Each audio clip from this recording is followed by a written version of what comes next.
Welcome and good afternoon, all participants in the last session of this FDP. We are familiar with the session expert, Dr. Gaurav Kumar, as sir also have taken wonderful session on second day of FDP. Again, welcome you, sir, and I just want to go through brief of your resume. Dr. Gaurav Kumar is a founder, director of and promoter of Magma Research and Consultancy Services. His qualification integrate MCA, MPhil, MTech, PhD, LLB, IBM Certified Associate Developer. He obtained the international certificates in data science, Python, blockchain programming, machine learning, software testing, and related technologies from corporate giants including IBM, Google, Accenture, and many others. He possesses more than 20 years of experience in teaching, industry, and research. The articles and the research papers on assorted technology were published by him as main author in international magazine, journal, and newspaper and conferences. He is associated with number of international periodicals as editor, reviewer, and member of advisory panel.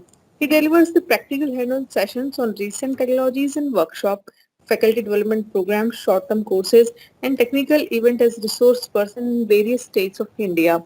I welcome you again, sir, and we are seeking for again a wonderful session from you. And now I request you to share your wisdom with us. Okay. Thank you, ma'am. Good afternoon to all participants and organizing committee of this event. I'm sharing my screen and kindly confirm, is it audible and visible to all of you? Yes, it's Yes, sir. It visible. is visible and audible too. And visible to all. So in this session, we will discuss about different perspectives of ensemble learning and we will see by which way we can improve the performance of our implementations. So as all of us are researchers in different domains, whether it is machine learning, deep learning, convolutional networks, RNNs, CNNs, in different perspectives, data science. And in data science, in machine learning, in artificial intelligence, the major goal of our output is to achieve highest level of accuracy, highest level of performance. In machine learning, in deep learning, we work on different types of data sets. Whether these data sets are related. Okay, so in deep learning or machine learning, we work with different types of data sets like image data sets. In image data sets, biometric face recognition or real-time object detection based data sets. In addition to these, CSV based data sets also available, text data sets in XML, in CSV, in JSON file formats.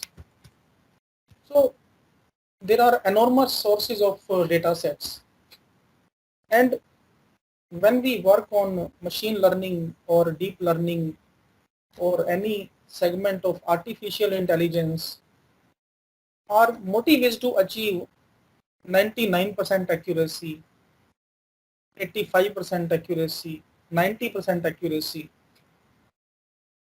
For example, we are working in some domain that is related to prediction, and in that predictive analysis, we are getting 70% accuracy or only 65% accuracy. Then everybody knows that this work is not found suitable. This type of work will not be acceptable anywhere in 60, 70 or 80% accuracy. If we work for machine learning, then 85, 86 or 90% accuracy is fine. But when we go for deep learning, then we have to achieve 98% accuracy, 99% or above that, near to 100%. However, 100% accuracy is not possible. Exact 100% possibility is not there. So we try to achieve 99.999%, 99.992%. That is okay. So we will see in this session by which way we can elevate our accuracy of implementation using ensemble learning. Ensemble learning refers to a specialized approach in which multiple algorithms are merged together to have a new taste of output. New taste of output, or in general or in layman's point of view, we can say that it is a cocktail of algorithms. So we prepare a cocktail of different algorithms so that a new taste, new output, new accuracy will be there. If I am working on some approach, random forest approach, support vector machine, artificial neural networks, and I am stuck at 80% accuracy. But in my research objectives, I have mentioned that I will use support vector machine, I will use random forest. Then how to elevate it from 81 to 85 or 86? I can't change my algorithm, because in objectives we have mentioned we will use SVM, we will use ANN, we will use random forest. Then what we do? We create ensembled approach, ensembled architecture, merger of different variants of algorithm, and then we can achieve 85% accuracy, 90% accuracy without modification of the algorithms. So whatever output we were getting in RF by 70% or 80%, using same RF, using same linear or logistic regression, we can move 90% accuracy. So that is the major focus in this session. I will show you some demonstrations also in Python, in TensorFlow, in Keras. So one by one, because in this session we want to ask something. Excuse me, sir. Sir, I think so. Voice is breaking. Okay. And what about presentation? Sir, yeah, it's visible. It's clearly visible. But I don't know. I have asked other participants whether they are also facing the same audio issue or it is only with me. So few of other participants kindly confirm. Now it's okay, sir. Audio right now it's okay. But before 2-3 minutes ago it was just breaking. Okay. Right now it's audible, sir. Okay. So we are discussing about ensemble learning. But before covering any implementation, first of all, we should be clear about those points by which we can achieve highest level of accuracy. First point is we must be having the benchmark data set for research. Whatever implementation we are doing, it should be implemented on benchmark data set. Benchmark data set means predefined data sets for research and development. So all of these data sets, you can see these are different links, and these data sets are related to malware analysis. For example, I am working on malware analysis, on virus prediction, on malicious traffic analysis. If I want to achieve highest level of accuracy, the first point is I should be having data from benchmark source. So I'm showing you these links in browser also. So different links we will explore, and after that we will start the implementation part. Now you can see all of these are benchmark data sets. For example, this sacrepo.com, and all of these data sets are completely free. For example, you want to train a machine learning model. You need a data set of malware or virus. From where you will get it for training? For testing, we can take that data set from our own organization. For example, I'm taking very simple example. For example, I want to find out my research topic is, or my project work is, I want to predict how much percentage of malware is there in hotspot of my organization, in Wi-Fi system of my institute. First of all, to train the data in machine learning model, I should be having the benchmark data set. I should be having predefined data set that is associated with some malicious fingerprints.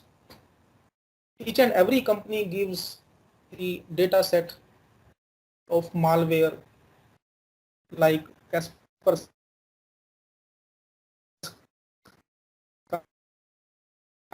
Avast, Norton, McAfee.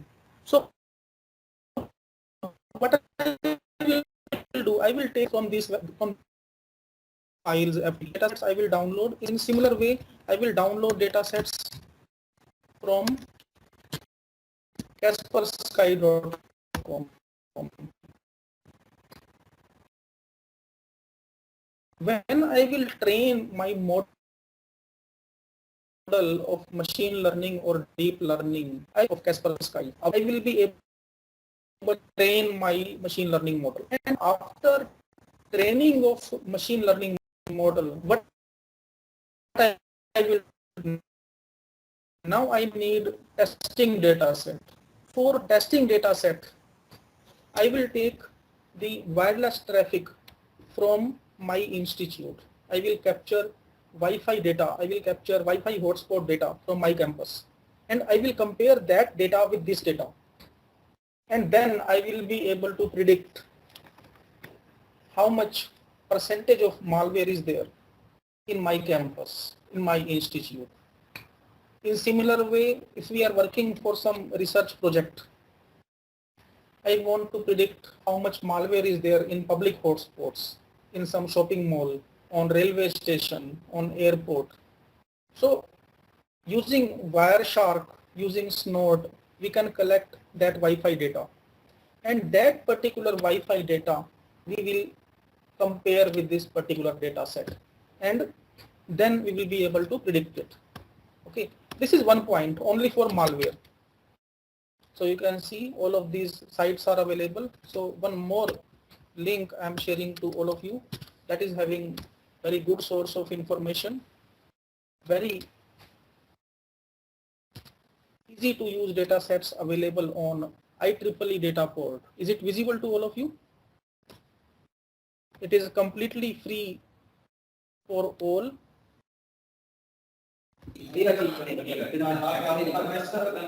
Not visible, sir.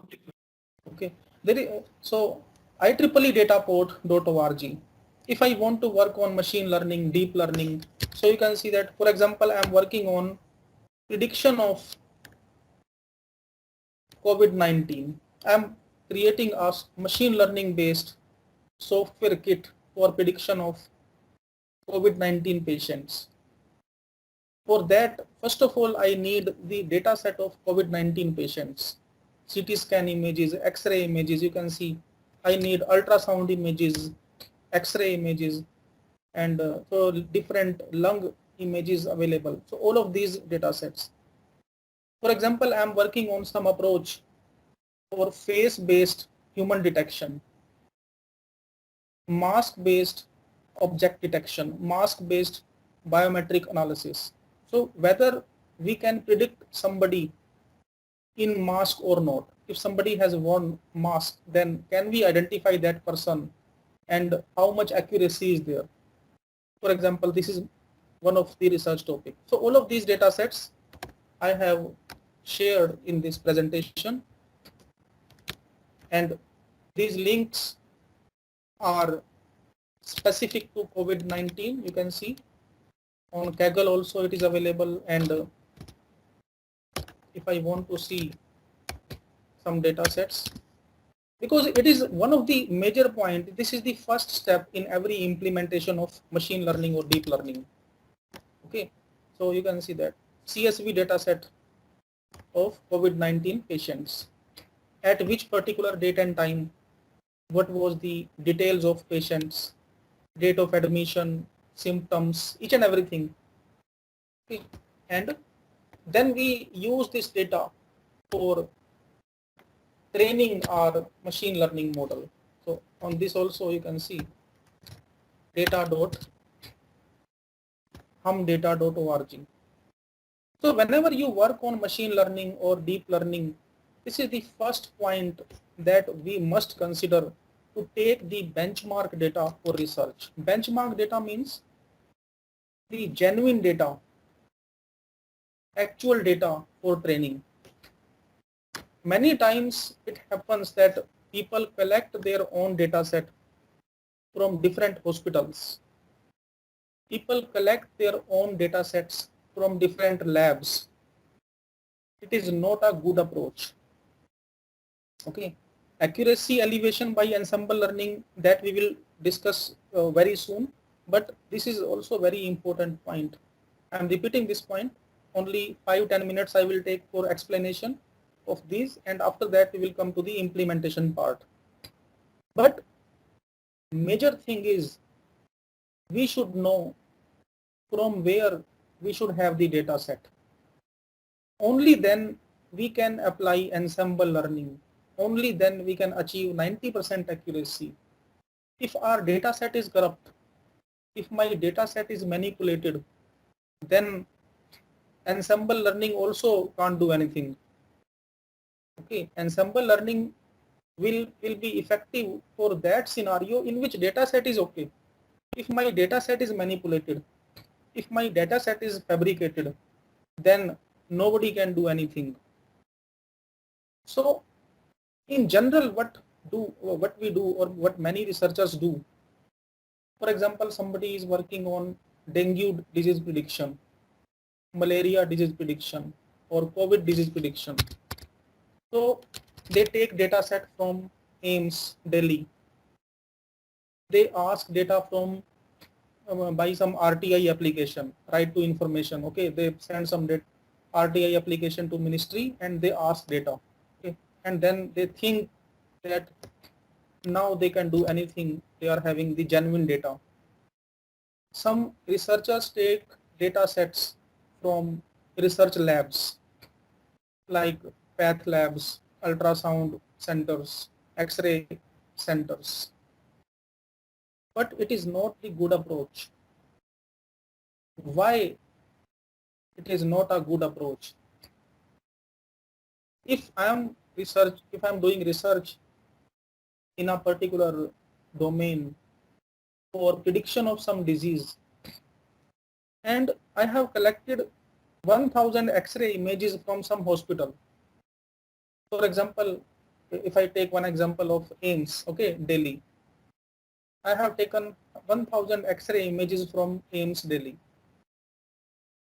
I am struck at 60% accuracy with my algorithm.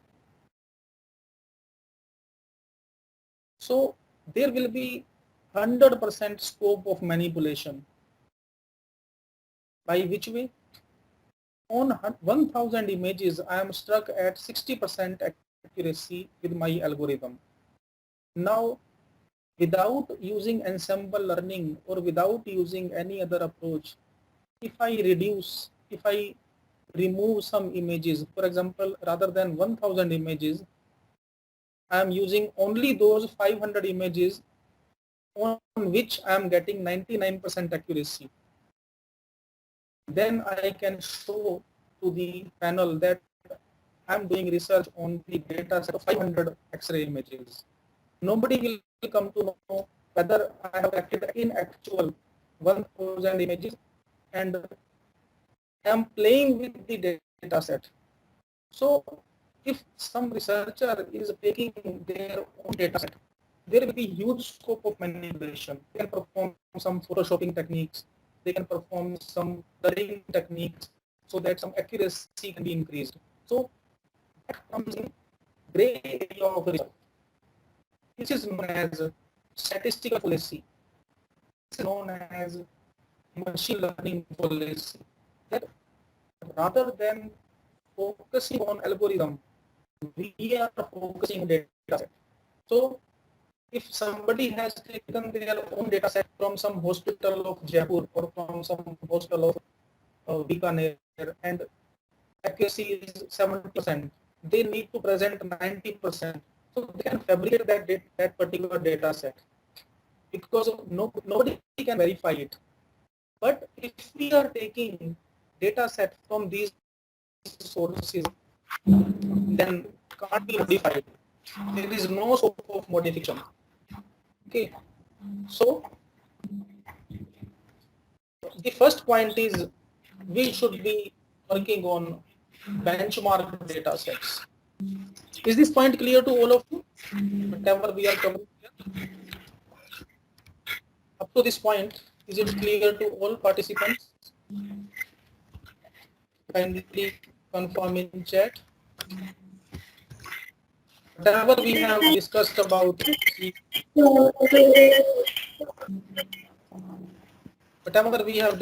the data sets, is it clear to all?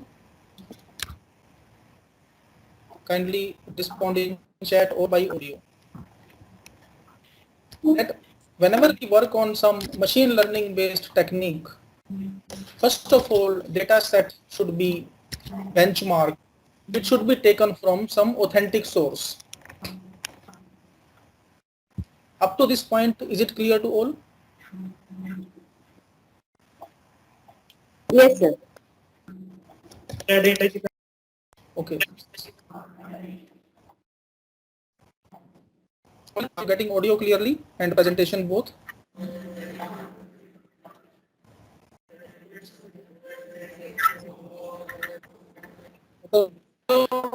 And presentation both clear to all?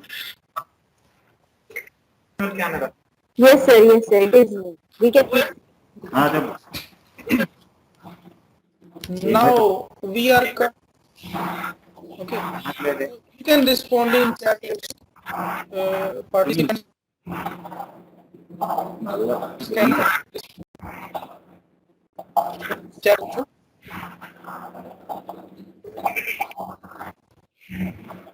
Yes, dear participants, kind your mic. Now we are coming to the point where we work with ensemble learning. Kindly mute your mic.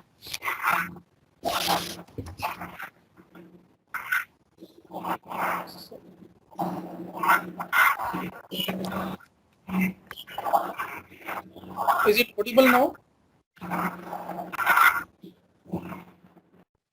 Yes, is it sir. audible Yes, now? Voice is.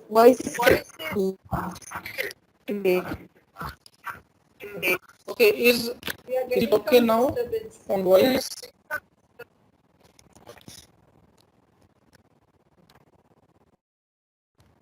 Is this okay now in voice? Yes, sir. Yes, sir. Just a minute. Just a minute. I'm reconnecting it. So, dear all, is it audible to all of you? Please confirm. Is it audible to all participants? Yes, sir, we can hear you. Okay. So I apologize. Actually, there are so many network issues. So I really apologize to all participants. So we are continuing with this session. First of all, I am closing this presentation because in live demo session, in parallel things, there are so many resources which are getting consumed, and I am directly coming to the implementation part. Okay. Is this visible to all participants? Kindly confirm. Is it visible to all participants? So I am Yes, now. sir. Now I will work everything. I will type everything in Notepad. Is this Notepad visible to all? Okay. Yes, sir, visible. Okay. Now I am directly coming to the implementation part. Otherwise, if I will open PPT and explanation, so again it may hang. Okay. Now we will see ensemble machine learning. Okay. There are three different approaches for ensemble machine learning to improve the performance. First is bagging, second is boosting, and third is voting. So very quickly we will discuss about these points. In case of bagging, what we do? From same data set, multiple chunks are extracted. From same data set, multiple chunks are extracted for training. It means if there are in total 1000 records, then what we do? From 1000 records, randomly we will take 300 records and algorithm 1 will be applied. On another set of 400 random records, we will apply algorithm 2. Okay, so that is bagging. So we create bag of different models,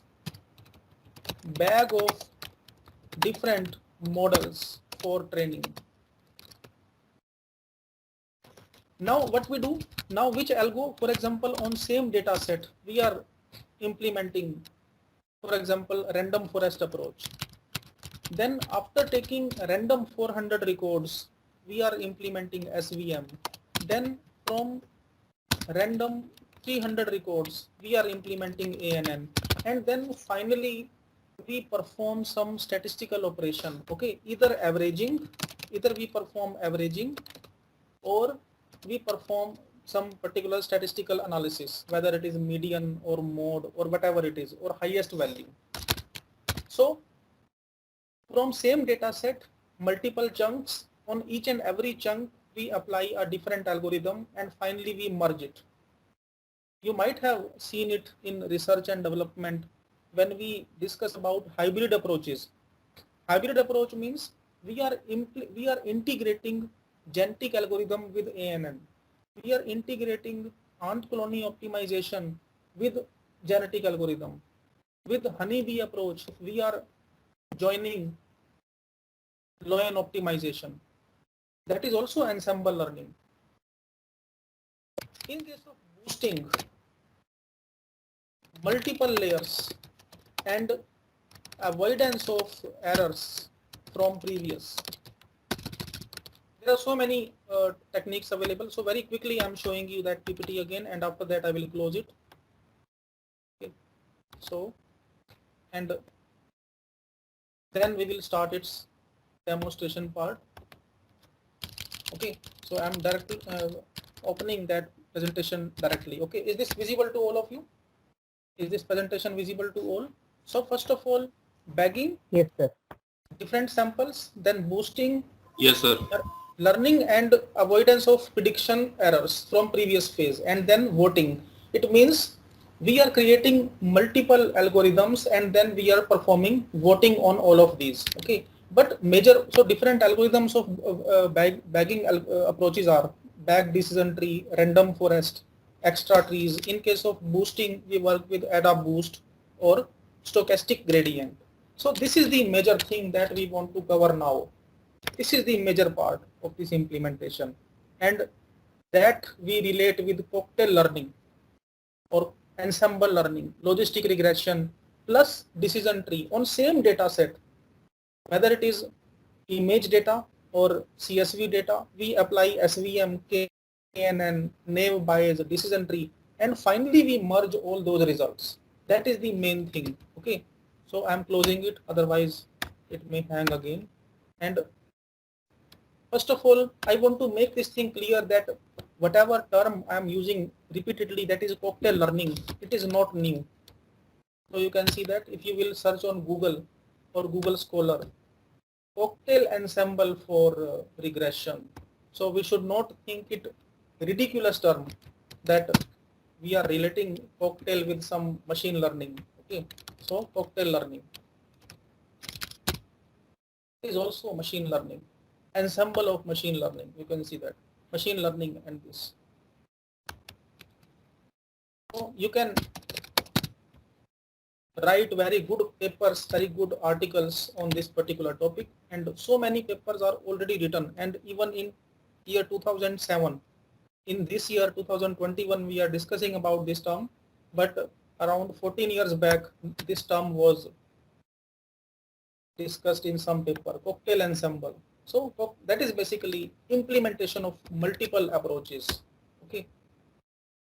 Is it clear to all of you up to this point what we are covering here, so that we can start with the implementation part? Up to this point, is it clear what is ensemble learning, what is cocktail learning?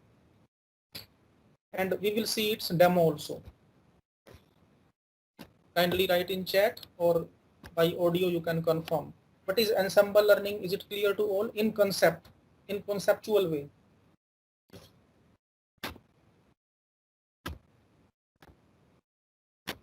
Okay, now I am covering the implementation part. For implementation of this algorithm, I am using Google Colab. Google Colab we are using for implementation of this, because if I will apply this implementation in my Jupyter or in my system, then again my system may hang, because you can imagine on a single processor I am implementing hundreds of algorithms on same data set on one system. I want to apply decision tree, logistic regression, support vector classifier. I want to apply KNN also. So you will see its demo. Multiple algorithms on same data set, on same system. Definitely it will hang. If I will perform this implementation in my system, then it will hang, because it will be very, very difficult on traditional computers to handle so many algorithms in parallel. This is also related to parallel computing or parallel algorithms. Is this code visible to all of you? I will explain this code also. Is this source code on Google Colab visible to all? Kindly write in chat or by audio, so that I can show you its execution also. What is basically ensemble learning, and by which way we can achieve high accuracy. Now, first of all, I will show you the data set. On this particular code, I am implementing the data set of COVID patients. This is covid.csv, and I am opening this particular CSV file from my system. This is covid2.csv, and first of all we will discuss its format. What is the format of this CSV file? This particular CSV file is having multiple attributes, and in those attributes you can see first attribute is the age. Second factor, from B to G, from B to this factor G, there are different symptoms. These are different body parameters, like B related to whether it is diabetic or not. 0 means not diabetic. It is having some heart disease or not having any heart disease. It is having some particular issues with issues related to asthma or not. 0.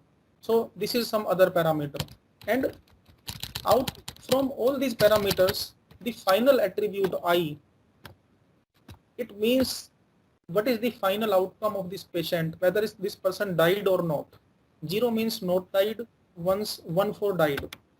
So if one particular patient of 65 years is having 0, it is not diabetic but asthmatic, heart disease, so many other problems, and that person died. Okay. this is my training data set that I have taken from internet, that I have shown you some sources of those data sets. Is it clear to all of you? Is this data set clear to all participants? On the basis of age and symptoms, what happened to this person? This person died. This person survived. This person 04 not died, 14 died. Okay. Now I want to see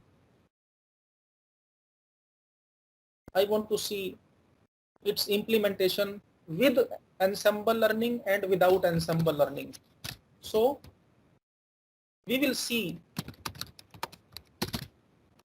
accuracy first of all without ensemble and then with ensemble learning and then with ensemble. Okay. Some names are not mentioned. Okay, there is no issue. We can mention it. Actually, we have not mentioned the column names or attribute names just after data cleaning. Okay, but in separate file we will be having its record.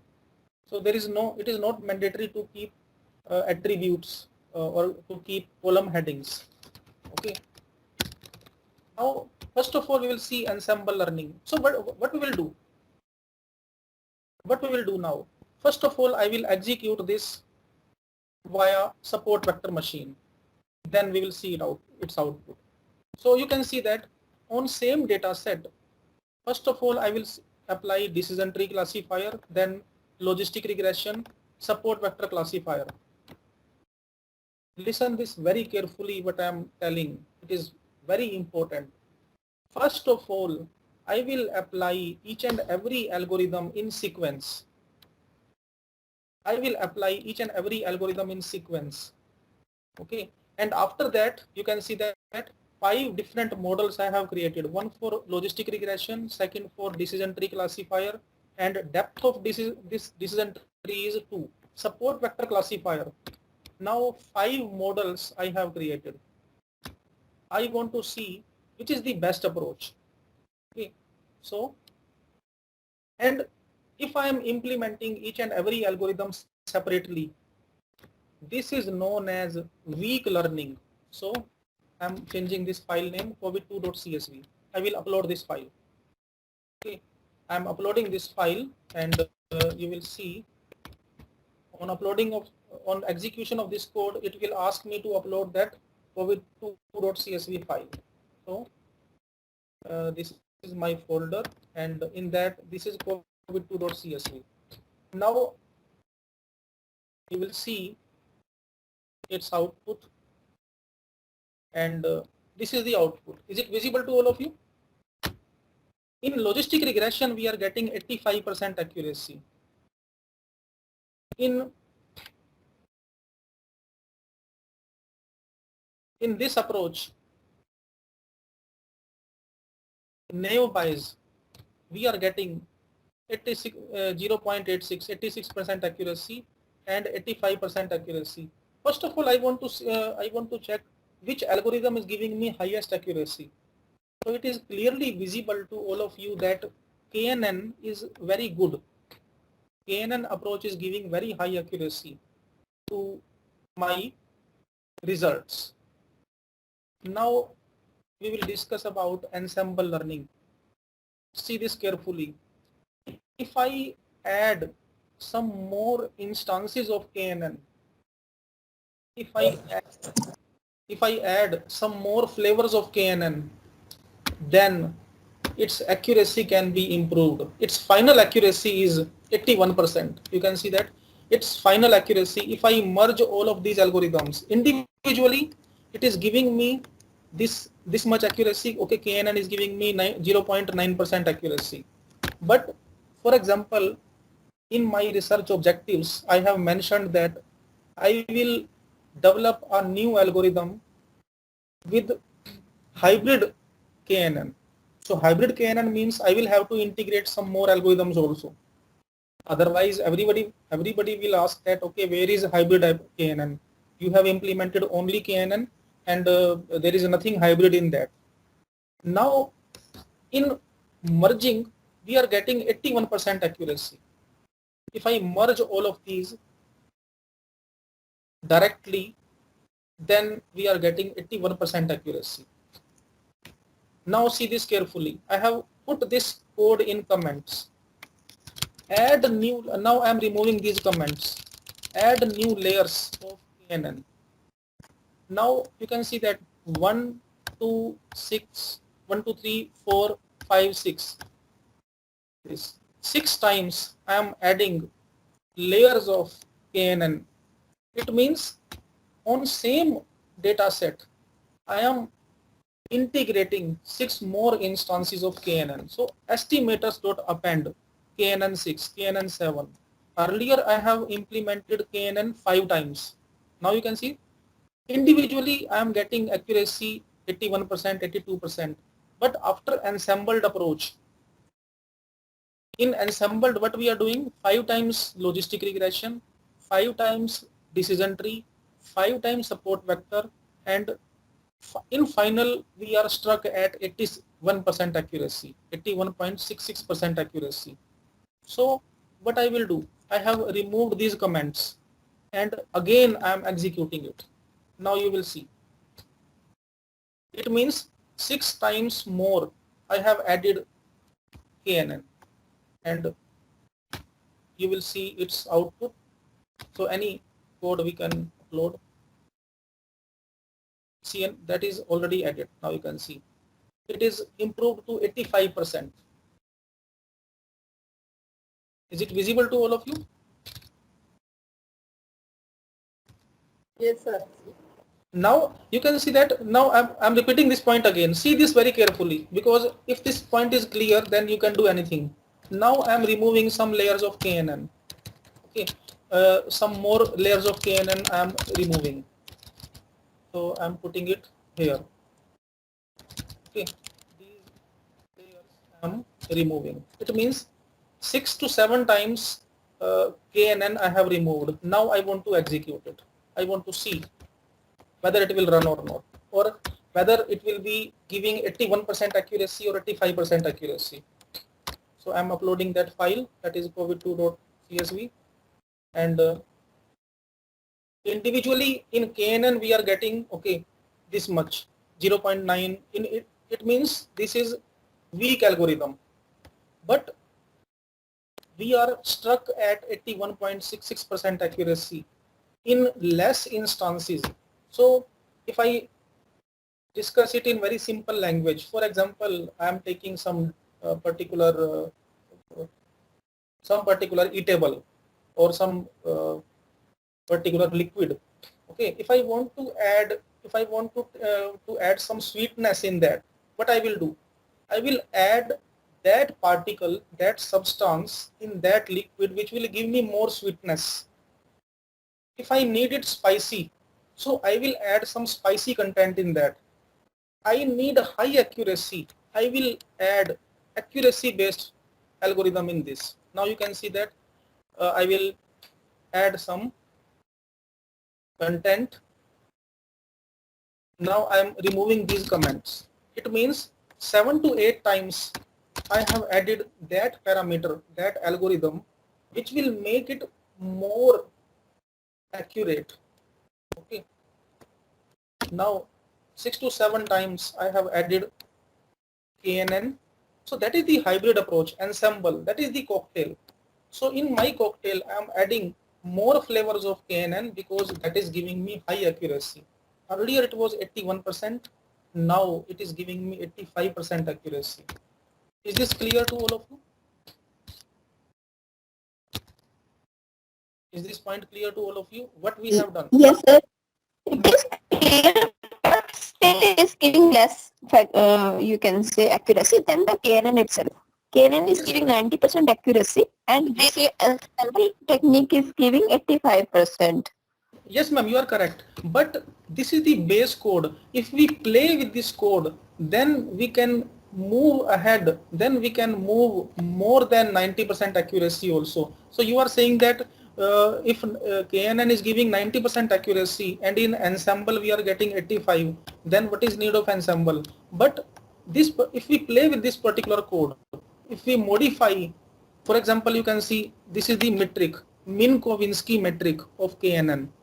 There is another metric, that is Euclidean distance.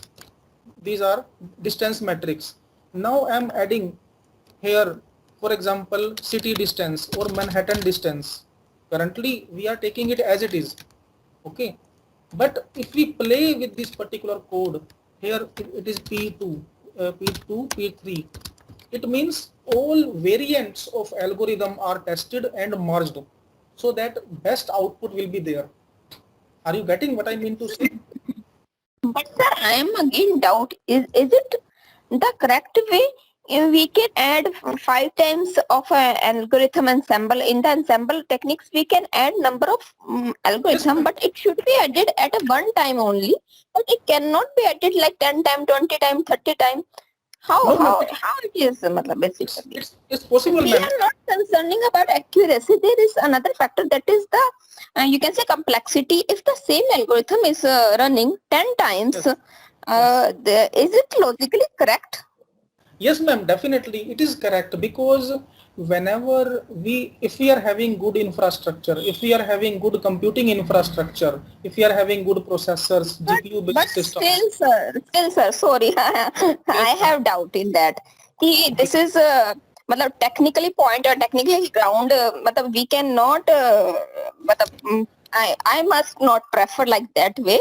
We can that is okay. We can change parameters, like you can use Minkowski, you can use Euclidean, you can use cosine, you can use a parameter that p equal to 1, 2, 3, 4. That is different things we can do. But Yes. but to run algorithm with the 10 times, with the 20 times with the same algorithm, and this slightly I am in doubt. Fine, but Yeah, it's okay. yes, ma'am. Fine. It's fine, ma'am.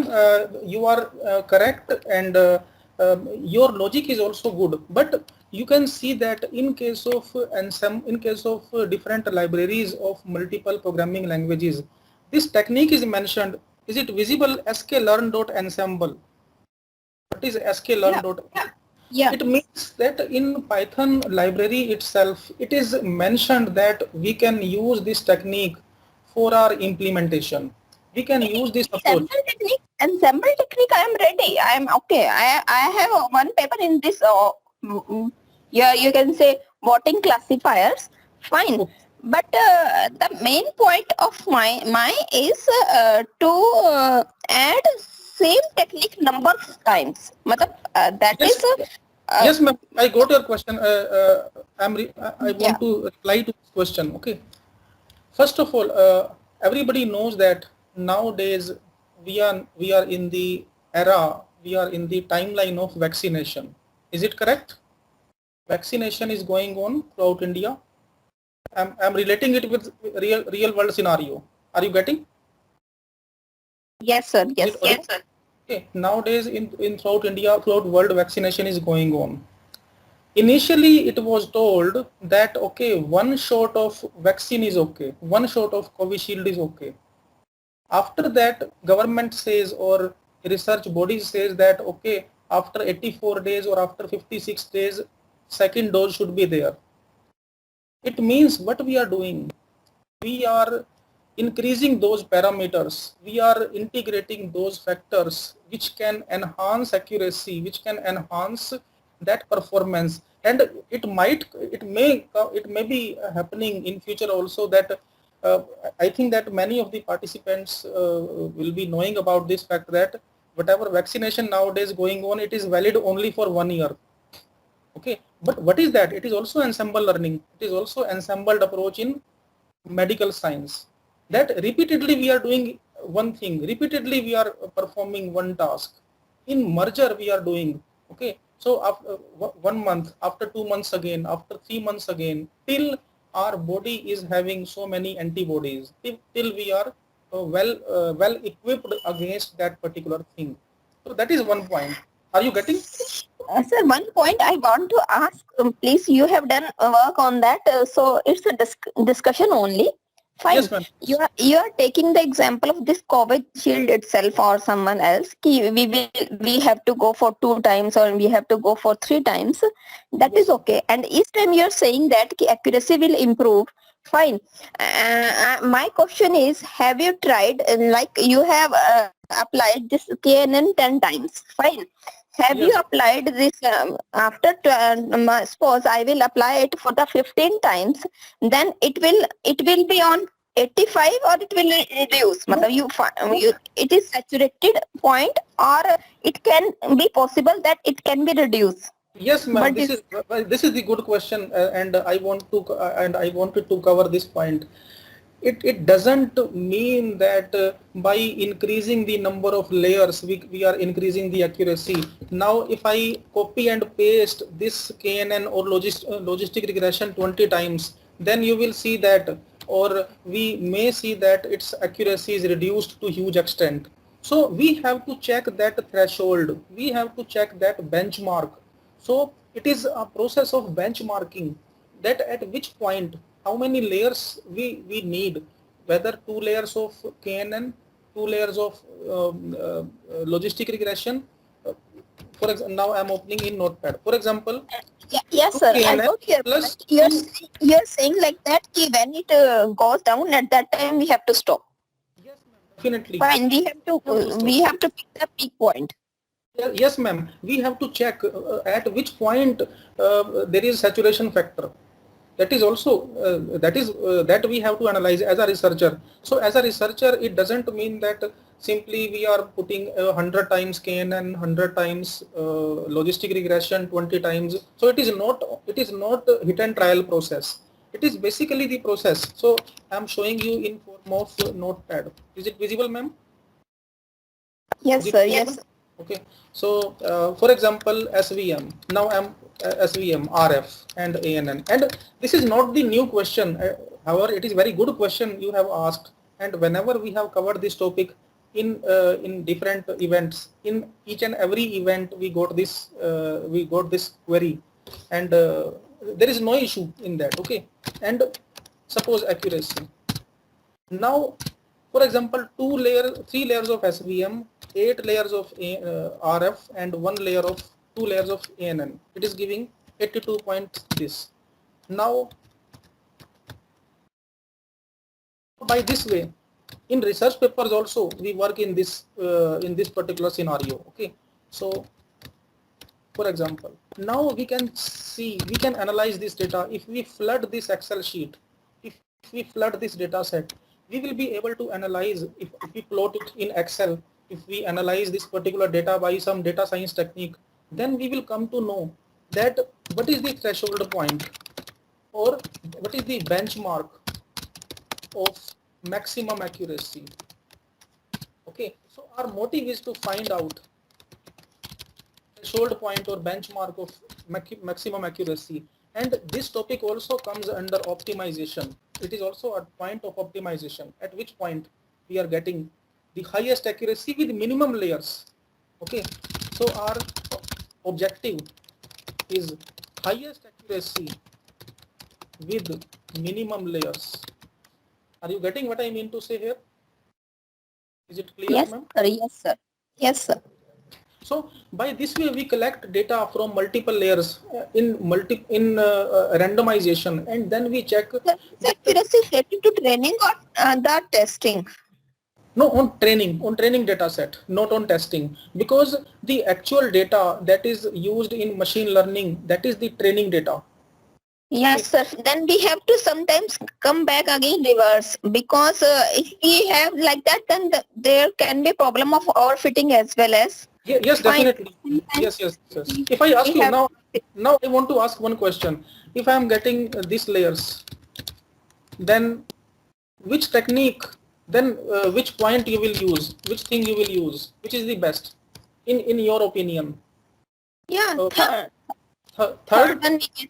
I think this is the best option. So that is the optimization. We should not think that okay 20, 90, 10 just to elevate accuracy, or even if we are getting 92%, 93.2, in that case also it must be rejected. Are you getting what I mean to Yes, say? yes. Thanks, sir. because there is no major difference between 91 and 93.2, but it must be accepted and this must be rejected.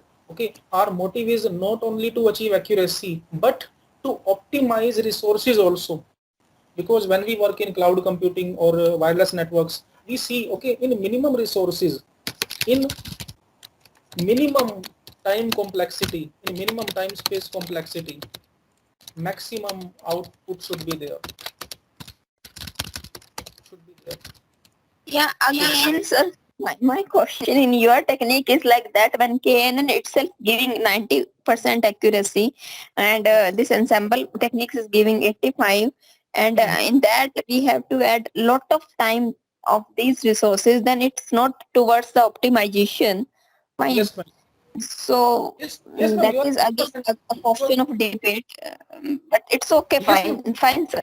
You please yes, continue, sir, ma'am, please. your Thanks. response is Please think 100% correct, but many times we are having good resources. For example, we are working for satellite data. We are working in astronomical data analysis.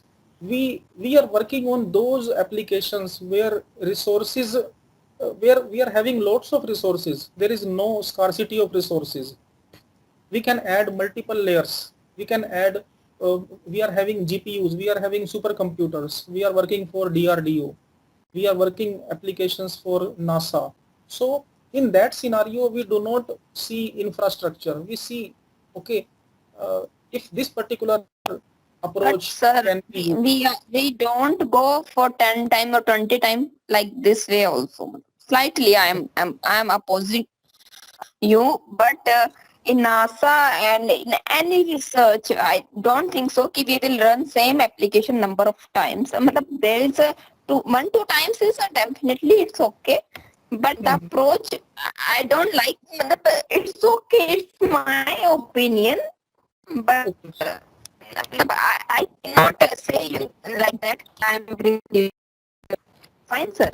No Okay, problem. You it's please fine. Okay. continue and yes, sir. Yes, sir. Okay, I will tell you it. When we do research, no, we cannot go like that blindly that we have n number of resources and we can do anything. Fine. We have to, matlab, if we have abundant,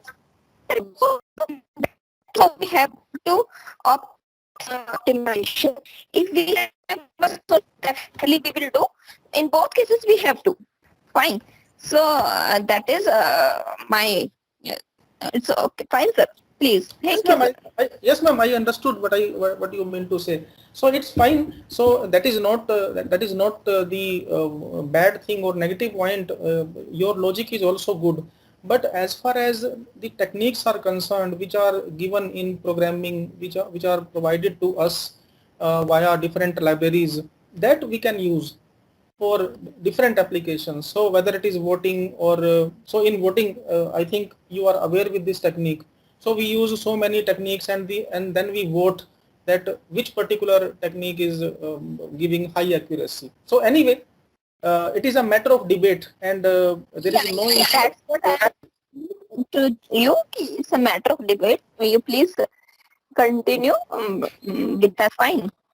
No Okay, problem. fine. Okay. Thanks, sir. Okay. And other participants, if you want to communicate, you can please write in chat or you can discuss by audio. Any other participant, if you have any query, or is this point clear to all of you? So again, we are telling that this particular topic is a matter of debate as we were doing just now, and it depends on the scenario where we want to implement it. Okay, so but it is not illegal. If we say that it is legal or illegal, it is ethical or unethical, it depends on the scenario. Okay, so if we discuss it with some I'm taking only 2-3 more minutes for explanation of this, not for justification, but to cover this point in different segments. As one example we have taken for vaccination, okay, multiple shots. Everybody knows that if we take example of music industry, in music industry, everybody knows that if we are having only one instrument, then the background sound or background music will be okay. It may not be melodious, but you might have seen in a particular song, if there are so many instruments running at background, guitar is there, tabla is there, harmonium is there, flute is there. So multiple instruments are running at background in parallel. Then we get melodious output. Then we get melodious music. So same thing we implement here. We try to implement here. However, there may be some points of discussions of optimizations, whether it is optimized or not, whether we should purchase so many instruments or not for background music, if we want to make it more melodious, or we are satisfied with only one instrument. Is it clear? And any other participant who wish to communicate? Yes, Gaurav sir. Yes, please. Yeah, I just wanted to say कि if you are able to understand why a method is performing on a similar line where Mamta madam has mentioned, if you are able to understand why one method is performing good or why one method is failing where that method is failing, then I think our job is done. For example, if you are increasing a layer in a particular method, it's not only increasing a layer, but there could be other parameters, the number of inputs, the outputs, number of features that we are giving. So that also we can increase and decrease in order to understand why a method is failing or why a method is on what basis that method is giving output. I mean that how we can tune that somewhere here. Can we tune why a method is performing better or why the method is not giving better results? I mean, can we reveal from here, sir, from the code or something? Yes, definitely. So so when we started this particular topic, so actually in this particular code, what you can see that each and every variant, each and every flavor of algorithm is same. But here you can see different penalties are there, L1, L2. So we can add those flavors. So rather than using same instance repeatedly, we can play with these. So you see in case of, so as you are discussing about parameters, so you can see that in decision tree classifiers, we are having multiple variants. Multiple variants means at one point we are getting 3 depth, 4 depth decision tree, 5 depth based decision tree. Okay. And in case of linear, this support vector classifier, kernel is linear, then polynomial, then RBF. So by this way, we can take advantage of each and every variant, because in every algorithm, in every technique, there are so many parameters. So we can check which particular parameter can be integrated and how many times to increase not for accuracy, to elevate the overall results. Okay. So Okay, multiple sir. variants. Thank you, sir. So, Thank you, sir. Please go ahead. So Minkowski, Euclidean, city distance, Manhattan distance, and here number of layers, number of neighbors. Okay. Now, so should we move ahead to next point? Yes, sir. Okay. Now, I'm taking another example. I think that I will be able to justify it, not justify, but I will be able to describe it with another example. That is deep learning. I think many of the participants will be working on this topic, deep learning, and the participants who are working in this topic, in this particular research area, they also might be knowing that in case of deep learning, we work on multiple type of networks, CNN, RNN, LSTM, GRU, so many other variants available. Okay, I will show you its code also. And in that code snippet, we will see the flavor of ensemble learning. And as far as deep learning is concerned, there is no specialized package for ensemble learning. In case of traditional machine learning, classical machine learning with Python, we are having sklearn, sklearn.ensemble voting classifier, different classifiers we can take. But in case of ensemble based deep learning, we have to merge or add layers in network in our model. For example, I am working on RNN. In case of RNN, generally we take integration of LSTM. So whosoever are working in this research area, everybody knows that LSTM is a part of RNN, that is long short-term memory. CNN is used for spatial data like images, satellite images. RNN is used for sequential data, that is some time series data or some speech recognition type data. Okay. In case of RNN, what we do? In case of deep neural networks, what we do?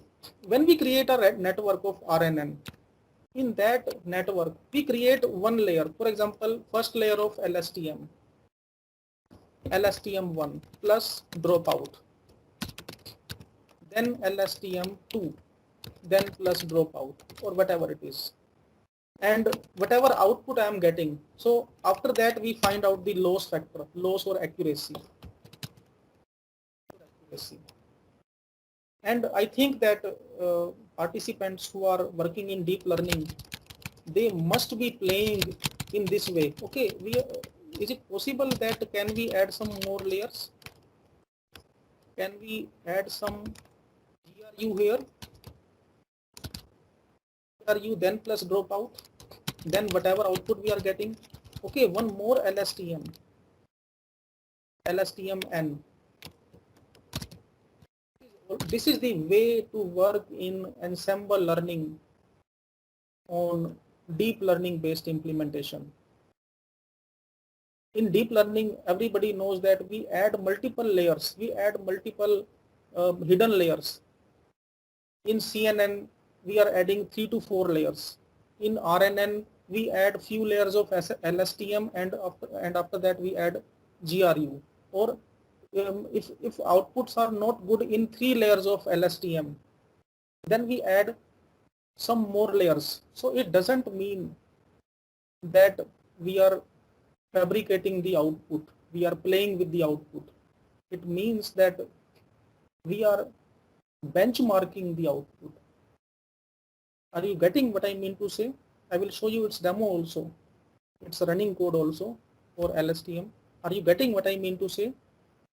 In deep learning, by which way we implement ensemble learning? So this is also ensembled approach, multiple LSTM. LSTM plus GRU, if we add GRU here, then is it deep learning or is it ensemble learning or not? If we are having some X-ray data, some ultrasound data, I am starting with LSTM1, definitely my results will be very, very bad.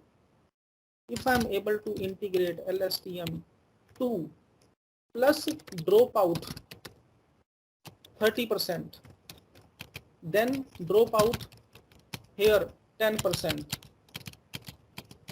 then here GRU about 10%. By this way, so in deep learning, indirectly we perform ensemble learning, because in case of deep learning based platforms, TensorFlow, Keras, there is no particular library. In sklearn, there is sklearn.ensemble. We can use voting classifier, stacking classifier, or stacking based approach, whatever it is. But in case of ensemble learning, ensemble deep learning, we have to work on this way. Is this point clear to all of you up to this point, so that I can show you its demo? Up to this point, is it clear by which way we perform ensemble deep learning? Kindly confirm in chat or by audio you can communicate. By addition of multiple layers, by addition of different convolutional layers, we can improve the accuracy. Are you getting what I mean to say? Please respond. And I will be happy to discuss. I will be happy to have a particular discussion on this point. Okay. Now I am showing you this demo. So, Colab notebook, so that we can see LSTM and this particular data set, a particular data set of financial segment we will use here. So as we have covered just now that in case of RNN, we use sequential data, CSV data, XML data. In case of spatial data like images, satellites, we use convolutional networks. In sequential data of speech recognition, in sequential data of, related to time series, we use LSTM. Is this code visible to all of you? Is this source code visible to all participants? Kindly confirm. Yes, sir. Okay. In this, I'm showing you that. So two data sets I'm having. Stock price prediction. Stock price prediction. Okay. Date wise, the value for different parameters. So opening price, closing price, it is mentioned. So that is another point. But major point is by which way we implement ensembled deep learning on sequential data using LSTM. So you can see that. So I am coming directly to that point, and you will see building an RNN. Here I am working on RNN, recurrent neural networks, and you can see here the dense layer we have taken and LSTM. Dropout we take to avoid overfitting. In case of machine learning, we use random state to avoid dropout, to avoid overfitting. In deep learning, we use dropout factor to avoid overfitting. Now you can see that in this network, in this RNN, I am using 4 layers, 4 LSTM. First LSTM, second, third, fourth. LSTM is a part of RNN. In every RNN, either we use GRU or we use LSTM. Okay, so 4, and then we check its accuracy. Okay, now one of the participants was asking that by increasing layers only, can we improve accuracy, or is that only parameter? So first of all, we will execute this code and we will see what output we will get, and then we will play with that ensembled technique, whether only addition of layers will work or not. So in LSTM, Google price prediction, train, and I'm training this data, and in testing, you will see whenever we are having regression based data set, it means numerical data set, then we check the factor of loss rather than accuracy. I'm repeating this point. If we are having regression based data set, means some numerical values, stock price is numerical, up or down, so it is fluctuating. So that is regression based data set. And in regression based data set, we check the loss parameter, and loss parameter should be minimum. It should be having very less value, because loss decides how far we are from the output. Okay, if loss is very less, it means we are close to the accuracy, we are close to the output. So you can see, and in these, in 70 iterations, in 70 epochs, we are getting this much loss. Okay, it is good, 0.0025. So we are closer to our output. Now we will do that part, that is the main focus. Okay, now you can see that I am adding some more layers, or I am removing this layer. So this is also playing with the ensembled approach. Either we are adding some layers, if we are working in CNN, then we add some layers. So dropout, this is 20% dropout, here 20% dropout. Now we will see what will happen if we reduce it, whether it will run or not.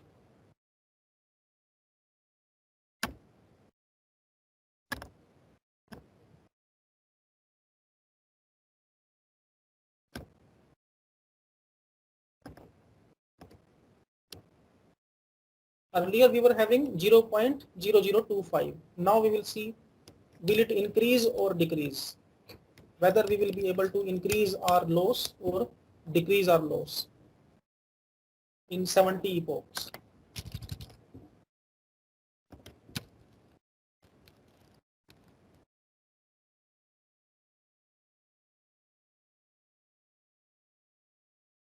Now you can see that 0.0066. We have removed one layer. By using only 2 layers of LSTM, only these 3 layers of LSTM, we are far from our accuracy. We are far from our outcome. But if we add one more layer here, then we will be able to train this data set effectively. And I think many researchers in deep learning work in same way, whether we are modifying dropout value or we are modifying this. So if I modify this dropout value, for example this, then we will see. So this is also ensembled approach. We can use here GRU also. So by modification of this, we will see.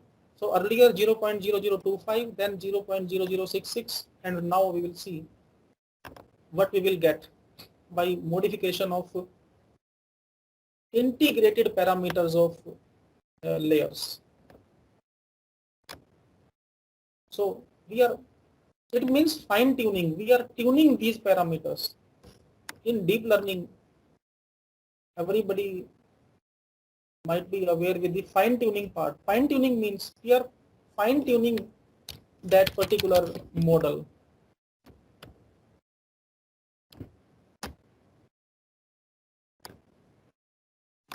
So we will see whether we will be near to 0.0066 or it will be same.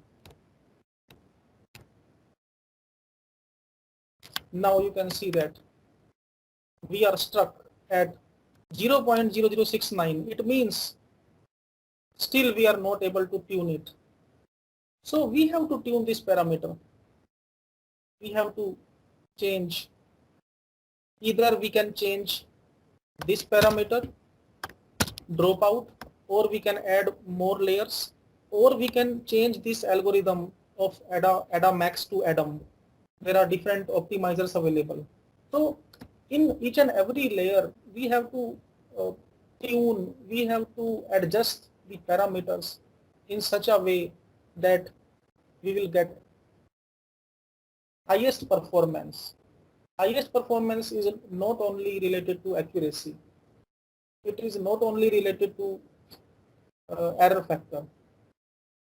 It is related to cumulative output. everybody knows that when we give our fingerprint impressions for our new biometric machine, then 2-3 times we give our impressions. For What are you doing after regression, sir? After this line, what are you doing? Here, after regression, we are doing? compiling it, and after that we are simply plotting its output. Okay, so there is nothing special. It is, so I'm showing that part only, which is related to ensembled approach. So this is also, so in case of CNN, you might have seen we write here conv2d, conv2d. Okay, in this way we write. Okay, here we write conv2d in this way. Okay, so that is also ensembled technique, merger of different approaches, or not merger, but usage of different techniques with their best outcomes, with their best flavors to results. How much it is looking difficult or not difficult, it is easy for all of you. So you can see that if now I am adding one more layer, now we will see what will happen, and I am changing the optimizer. Atom. So using Atom optimizer with 3 layers, with ensemble of 3 techniques, then are we able to optimize the output, or are we able to fine tune the model? So that is basically fine tuning of the model. Fine tuning means that we will be able to use it for long time. Robust network we are trying to create.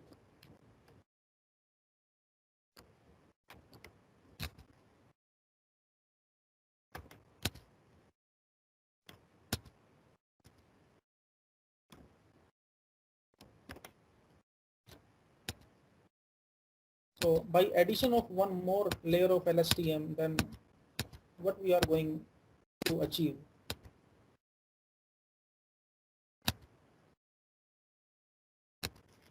And you can see that 0.0063. Earlier we were having 0.0066, then 0.0069. Now by addition of one more LSTM layer, it is closer. But in first attempt, you are having 5 to 6 layers. Then it was 0.0025. It means more closer to the fine-tuned model. Is this visible and clear to all participants? Kindly confirm. And how much it is justified? So I will not ask whether it is clear or not. I will ask this question: how much you are justified with this explanation? Kindly respond in chat or by audio. How much it is justified to all participants? You can respond.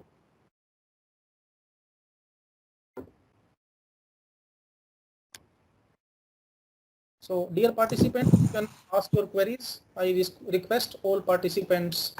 So if any participant wish to communicate, you are most welcome with your queries. And is it justified to all participants? So after regression, what we are doing? After regression, we are compiling this model. You can see that we are compiling this model. On which parameters we have to compile? Using Adam optimizer, mean square error, and which metrics I want to calculate? Accuracy and MSC, that is mean square error.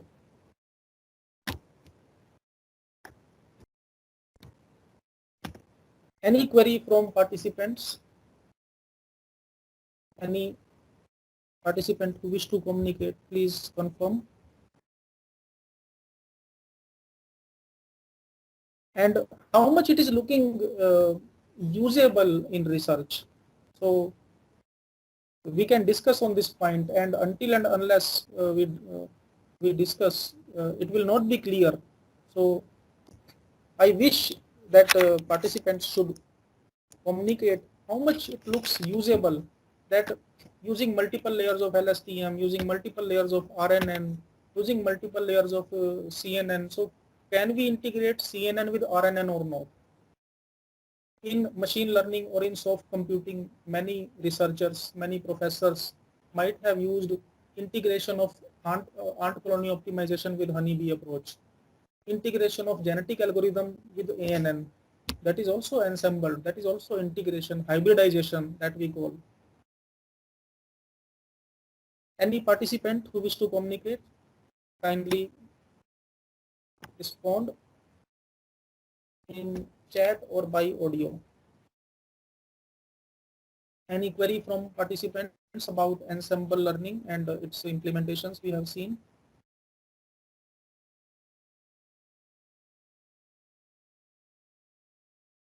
If you are working on fraud call detection problem statement, in that case we use RNN. So if you are working on a deep learning based implementation, then as it is sequential data, so RNN with either LSTM or GRU, we can use it. And definitely it will be covered under classification. So it may be binary classification or multi-class classification. Any query from other participants? Any participant who wish to communicate? After that, as per the communication, it will there will be valedictory session.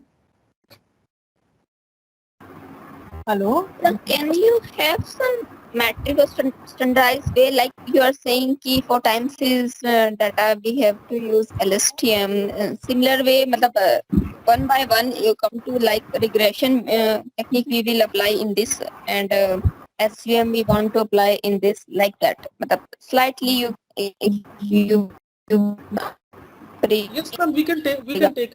I will have to create its code snippet, and if you mail me separately about this particular thing, I will be able to create it. But it can be done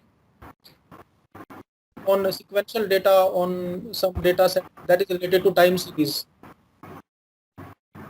Okay. So meanwhile, I am taking one query as one of the participant communicated about activation function. Yes, sir. Yes, ma'am. So in activation function, generally there are specific set of activation functions like X, text, array. So if we want to confine our results in a particular range, if we want to overcome the issue of vanishing gradient problem or exploding gradient problem, then we use ReLU function. If we are having some binary classification, for binary classification based scenario, we use softmax function. So there are so many functions. All of these are part of deep learning, convolutional networks or deep neural networks. Yes, sir. My question is that when we are adding the LSTM layer, then Yes. how to add this in our code? How to add the activation functions? Okay. So in as in this particular slide, this page you can see here. So LSTM, and here you can see different points are mentioned. So which particular activation function we want to integrate. So there are a number of parameters here you can see. Okay. And as far as the activation function is concerned, generally for that we add additional layer, and in that particular additional layer we integrate those activation functions. So either we can add some 1D convolutional layers. So CNN is not only specific for spatial data sets, as we have heard that in most of the times CNN is used for spatial data, that is image data. But if we use some specific activation functions with the high performance, then we can use here 1D convolutional layer, and in that we use activation functions, whatever activation functions we want to integrate. But all of those part of the pure deep learning, all those concepts of deep learning that we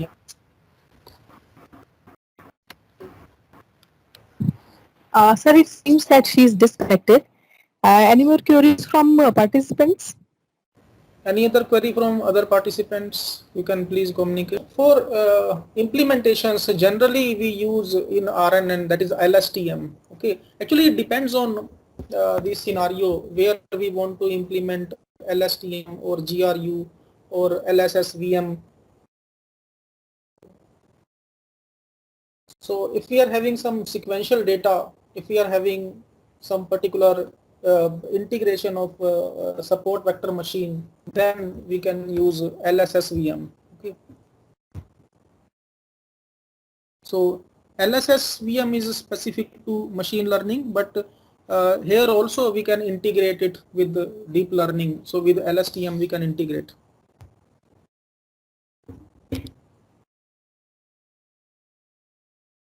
And for as far as algorithm is concerned, in case of deep learning, we generally work with layers of models, different layers, whether it is GRU based or CNN based or Bundy CNN layer.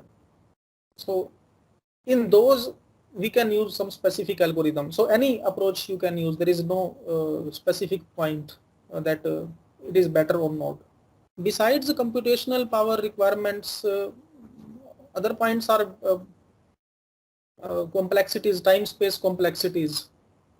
Okay, but if we are having good infrastructure, then we can go for it. Okay, deep learning is implemented on those scenarios where resources are, there is no scarcity of resources.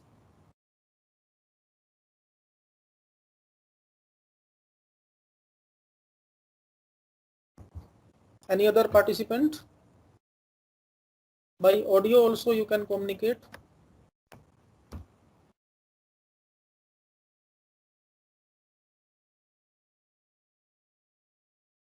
Any other Gaurav sir, queries? it seems that participants are not having any more queries. So I would like to give you thanks from organizing organizing committee, and thanks for your valuable time. Participants definitely get benefited from your talk, sir. Thank you very much, sir. Thanks for your time, sir.